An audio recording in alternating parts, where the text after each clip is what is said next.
My name is Taylor Mendell, and we are here at Footprint Farm in Starksboro, Vermont. We are a primarily vegetable farm, small acreage, just about 2.5 acres in production. We are 50-50 wholesale and CSA, and we produce fresh greens year-round. We are back in our wash pack after a few years having used it. We've grown mostly in the number of people who are working in this space at one time. We've found that we can max out at 4, maybe 5 comfortably inside, and then we have a root washing station outside, so 5 to 6 people can work in the space at a time. Mostly what we've changed, and I'm really glad that in the beginning we put pretty much everything on wheels and made things really modular because we didn't know how we were going to use the space. I'm really glad we did that because we have moved, we've sort of flip-flopped where triple wash was versus where our dunking station is. And that was mostly because as we added people, the flow got kind of sticky, people trying to walk past the triple wash area. Especially with that spinner going, I didn't want so many people walking past it, so we've moved that against the wall, which I think is a pretty common spot to have it. Originally, we didn't want people over there because you can't see our big board where the orders are, so we've had to come up with a few little ideas like little whiteboards where people can write orders, and they're magnetic, which sticks onto our walls, so they can still write the orders that they're packing and put it up on the wall right in front of them, so it hasn't been that big of an issue to move. Other things that we have added, mostly storage stuff. We've been trying to use the height of this room as much as possible. I believe we have 9-foot ceilings, and we've done shelving as high as, most of us are 5'6", so shelving as high as a 5'6" person can reach, and then we've done a few hanging shelves that are heavy duty that can store things that are out of season or a lot of wax boxes, things that we aren't using often enough that somebody has to be able to reach it.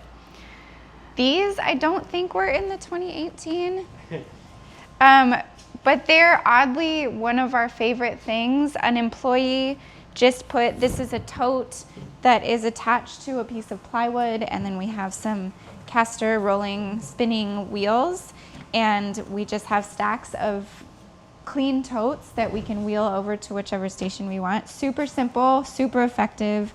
We really love it, especially because we have no permanent storage area. So I think if we had known where we'd be when we built, we would have put a lot more storage in, but it feels kind of silly to have storage for a few hundred totes that only need to be stored when they're out of use, maybe 4 months a year, and otherwise they are in the cycle of delivery or full of clean produce in the walk-in. But there's a few times of year where these on wheels are really nice because we can move all the totes stored over where there's an open space. You can see behind here we have nowhere to store. We don't do a lot of storage crops, but we don't have anywhere super dry to store things like onions and garlic. And again, we only have onions and garlic in storage for maybe 2 months of the year. So for now, this works well enough. We run through it quickly enough that it's not a problem, but it means that all of our totes that usually live there are mobile.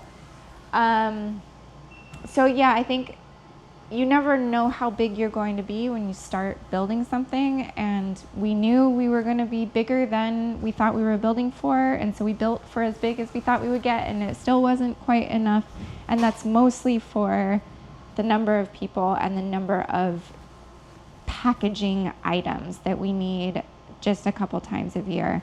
So I think in the future, the next step is building something that's not connected to this building, but maybe one of those standalone CoolBot units with something over it that can also store totes out of season. That way it doesn't matter that we're having to go out to it because it's only a few times a year, and that way it's not taking up valuable space inside this building.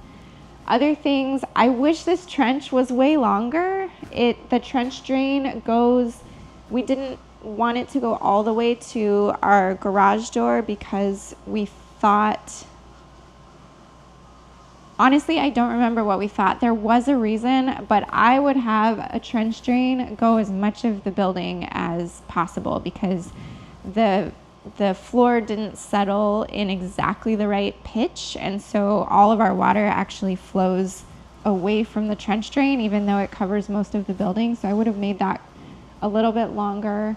And other than that, we're super happy. We're super happy with this building. We divvy up into 4 stations inside. I said we have the 5th station outside is for roots, and that's because we didn't want a whole lot of sediment going into our trench drain, and so we have decided to keep root washing outdoors so that we can collect that sediment someday. We haven't started yet. That's in the fall projects, is some sort of gutter collection out there. But inside we have over here, this is our triple wash greens. So we do a triple dunk and then a spin.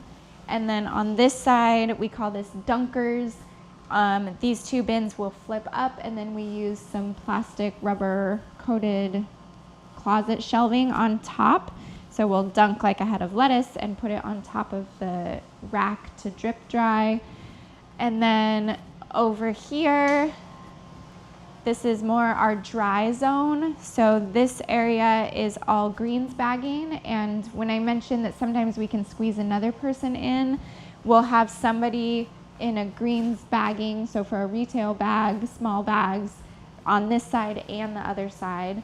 That side's a little bit tight, so we don't always utilize that side. This also works as our tomato repacking area if we need to do specific colors in a flat or something like that. That happens here. And then on this side, this is our auxiliary. Because it's so bright, you can probably see that, especially later in the year. These windows are in a spot to catch winter light, but it means they reflect off this metal table. The sun reflects off, and it's really bright, so we don't use this in the afternoons. But this is where somebody will do little, we call it bits and bobs. So they're usually pulling stuff from the walk-in that's already, maybe there's a few turnips in there, and they're gonna add that to some turnips that were harvested today. This is the bits and bobs zone. And then over here, there's our walk-in, and then we have some storage. We do add-ons for our CSA that come in from other farms, and so we have all of our non-footprint farm storage in this area just to keep it separate for some of our certifications. Okay, this is our root washing station and tote washing. It's from a food safety perspective great because we can keep the dirtiest stuff outside of our clean zone. Over here is all tote drying. This is what I was talking about. We're digging out an area right here to put some sort of gutter or sediment catchment, mostly because there's a ton of water going into our foundation, which doesn't seem ideal. So we're trying to do something about that this year. This is new. We've had this for 2 years. It's a foot-pedaled root washer for bunches. The jury's out. I won't go into it here. You get really, really wet. Like my employees are wearing full rain gear plus an apron in order to wash roots out here, and half of them just use the hose. So it's depends if you want to be using your foot or your hand. These I think are new too, a hose reel that sort of clicks out and then stops. And these are really great because your hoses aren't dragging on the ground. This is a really heavy duty version. I don't think it's necessary. I think you could get a cheaper one, but we had a grant, so why not? And it just coils right up, nice and easy. And then this is our pride and joy.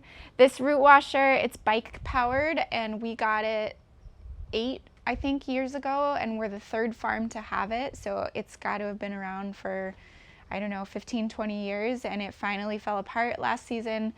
The main thing, so we found it was an original farmhack.com plans, and we found an updated FarmHack version that uses these, what is this, corrugated culvert, culvert.